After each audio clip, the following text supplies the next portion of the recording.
నమస్కారం ఘంటారావానికి స్వాగతం. ముందుగా ప్రధాన అంశాలు. కంచగచ్చిబౌలి భూముల పర్యావరణ నష్టం పూడ్చాల్సిందేనన్న సుప్రీం. లేకుంటే సీఎస్ తో పాటు కార్యదర్శులు జైలుకు వెళ్తారని హెచ్చరిక.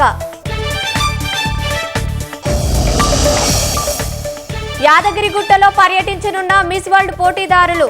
సుందరీమణుల రాక నేపథ్యంలో పటిష్ట బందోబస్తు ఏర్పాటు.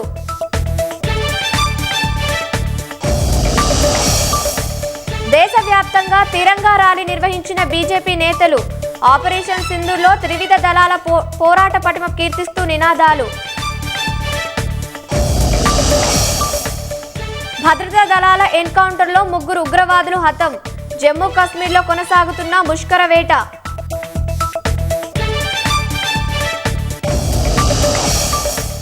భారీ లాభాల్లో కొనసాగుతున్న స్టాక్ మార్కెట్లు. 1300 పాయింట్లకు పైగా పుంజుకున్న సెన్సెక్స్.